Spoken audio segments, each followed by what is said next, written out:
And how do you follow a passion like being an artist or why not just being a poet when you have $50,000 in debt coming out of school? It's like it restricts options in a way that constrains and dulls our society. So why not just boycott the system we reject?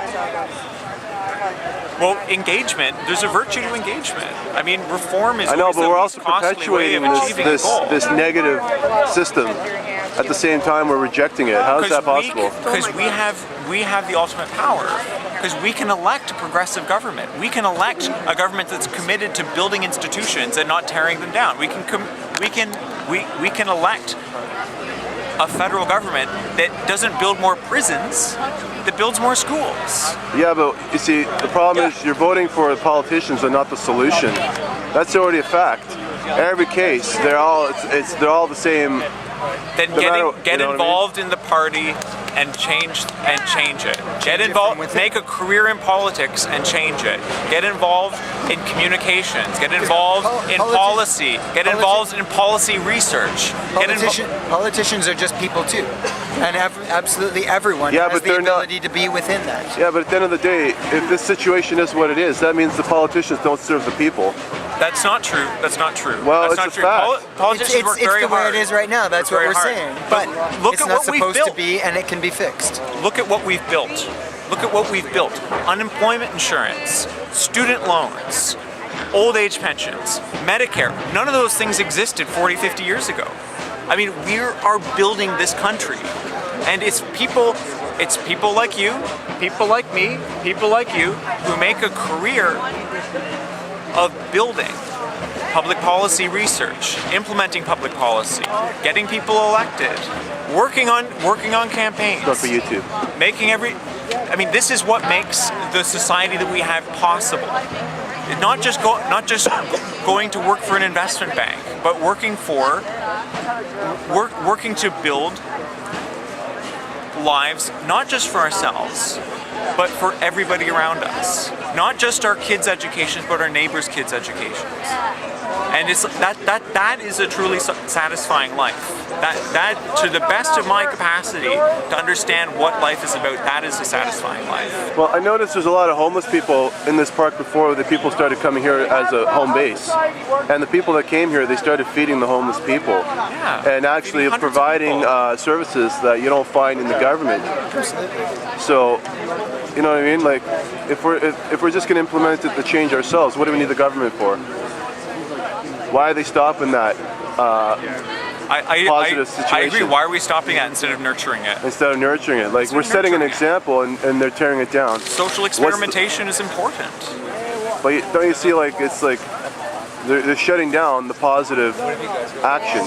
A lot of work has gone into building community, building infrastructure, and like feeding and supporting and providing homes and food and latrines and everything and supplies and legal and medical for hundreds of people. Wouldn't you say right now the issue is providing a foundation for people so that no one is, unspoken for?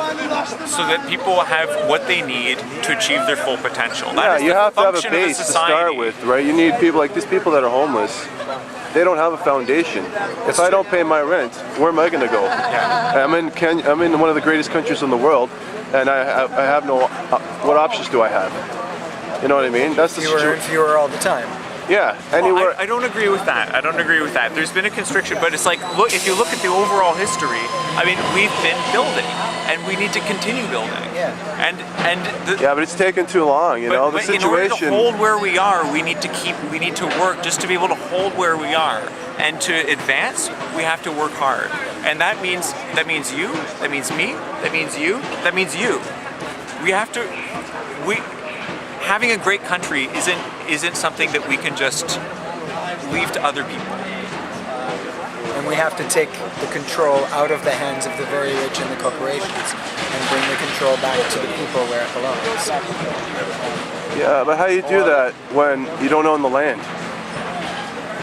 Through politics, the nonprofit sector, by working at a social enterprise, by starting a nonprofit, by getting involved in a credit union and helping to build that organization, by working at a cooperative and building that organization, Volunteering. by solving basic problems in public policy. But not by- everyone's by- in a position to do that. Most of the people here, they're just sitting watching, Yeah, most of the city is not even involved. I believe most people are working stiffs and they're having a hard time making ends meet. They don't have the ability, the energy, the money to be able to, because they have to work 9 to 5 just to feed their kids and pay the rent and have nothing left over. And Right. they're part of the reason we're doing this.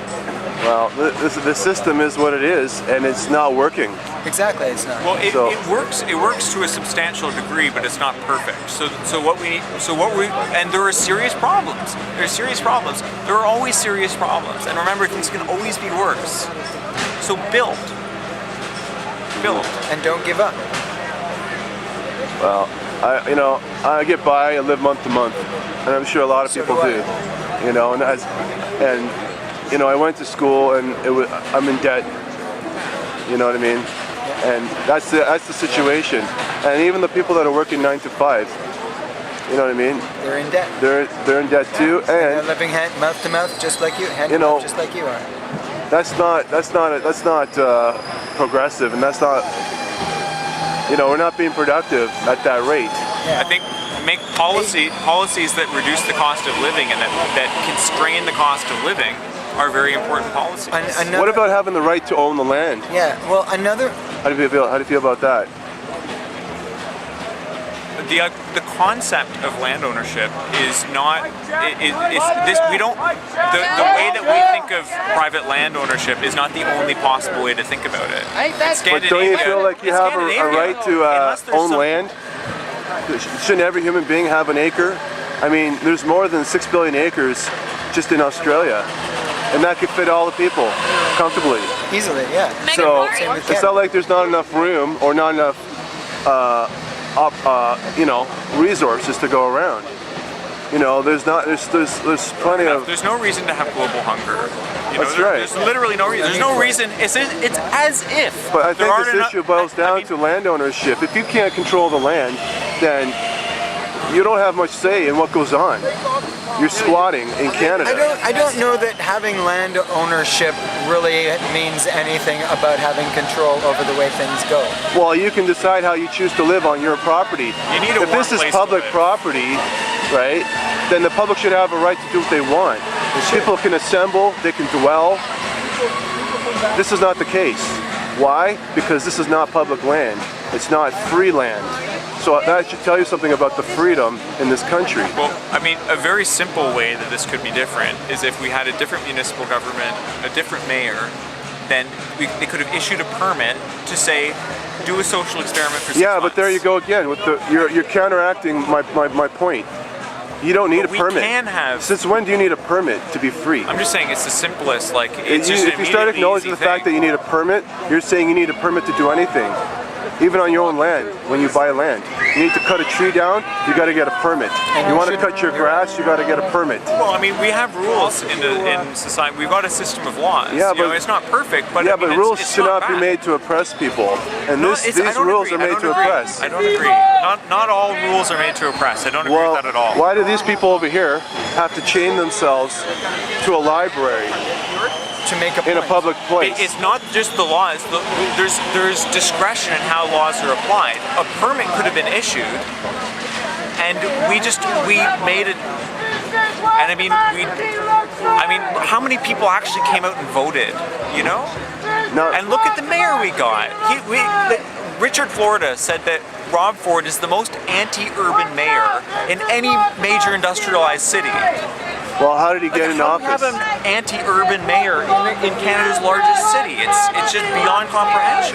Why did he get Because into office? there's- Because most people didn't even bother going to vote. Exactly. Or getting It doesn't involved. matter who you vote for. They're all the same. They all have the same They're agenda. not all the same. And- David well, Miller it's wasn't the the same. absolutely- situation hasn't changed. It is absolutely so not whoever's- true. Miller that was all- a gem. He David did Miller was wonderful awesome. things. And David Miller was it's awesome? absolutely not true that all politicians have the same agenda. I can't say I ran for office. Yeah. You know? I ran for office.